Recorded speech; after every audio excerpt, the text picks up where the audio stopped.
U.S. intelligence officials have delivered a chilling assessment. Russian President Vladimir Putin's war aims in Ukraine remain unchanged, despite years of conflict and ongoing peace negotiations.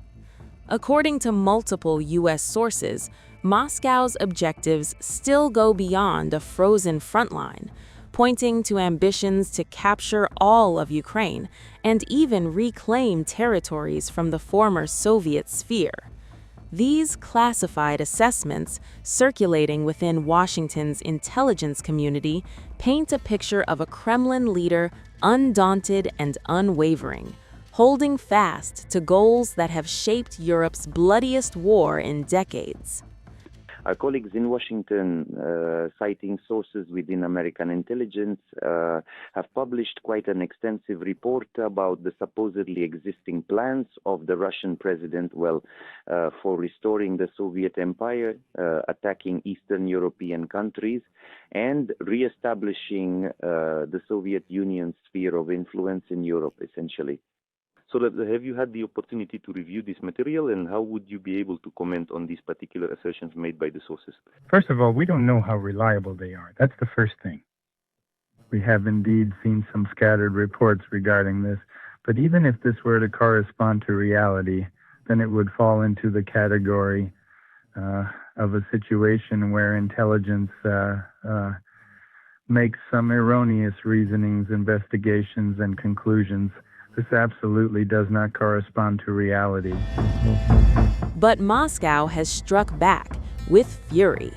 The Kremlin has dismissed the very idea that Putin wants to seize all of Ukraine or territory beyond, calling the U.S. intelligence perception absolutely not true. Kremlin spokesperson Dmitry Peskov accused the U.S. report of misrepresenting Putin's intentions, insisting Moscow does not seek war with Europe or aspirations to restore the Soviet Union. Not only Ukraine, but President Vladimir Putin also assured NATO Secretary General Mark Rutte during his year-end press conference that Russia doesn't intend war with the West. This after Rutte said that there was a need for the West to prepare for a military confrontation with the Russian Federation. Why is such a policy being carried out, such a, as you described it, a reckless one? I was just trying to explain that.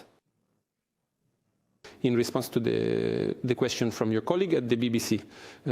Because it is with this that they are trying to cover up their mistakes in the sphere of both foreign policy and economics and finance and so on and so forth. This is what I believe. Yes, it is precisely with this, firstly. Secondly, the second thing is this. We've fallen into, so to speak, a very deep rut, as the common expression goes. now regarding the roads and the off-road conditions, we've entered a deep rut and it's already quite difficult to turn either left or right. As for the conflicts with the President of the United States, there is absolutely nothing unexpected, nothing surprising here. What exactly is so surprising about it? For me, everything is perfectly clear. I think that for any observer, even a non-specialist, everything is clear. European political elites supported the Democratic Party, Ms. Harris, in the United States presidential elections. They did this quite frankly, if not Cherokee, if not outright, brazenly. They once accused Trump of Russia interfering in the elections, but nothing was ever confirmed. All the investigations in Congress led to absolutely nothing. There was no cooperation, no Russian interference whatsoever. But Europe's political elites interfered, and they directly interfered. It was absolutely evident, clearly discernible, and unmistakably unconcealed. It seems to me that even now they're counting on the fact that after the midterm elections for the US Congress next autumn, the political landscape will undergo some changes and their traditional allies will re-emerge, allowing them to apply more significant pressure on President Trump. That is why they are behaving in such a manner, pause awaiting shift in the political landscape of the United States, pause as the congressional elections draw near, pause, that's all, pause. But regarding individual actors or figures, It seems to me that they really behave quite aggressively, not even very reasonably. Professionally, I look at them and I'm also quite surprised myself. I, for example, am personally acquainted with the current NATO Secretary General, Mr. Rutte, right? He is the former Prime Minister of the Netherlands. I once went there for a visit, and we had a good conversation. He's a very intelligent man. I know he was a smart, systematic, and truly effective prime minister. Yes, very effective. The economy of the Netherlands is currently in excellent condition, and that is certainly part of his significant achievements. But what on earth is he talking about now? I just want to ask, Lisi, what are you saying about war with Russia? We need to prepare for war with Russia.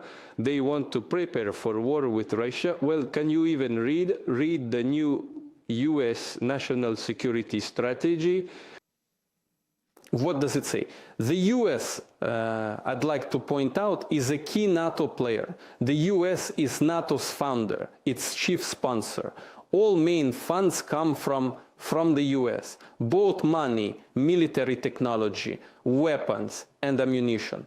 All of it comes from there. This is the foundation in the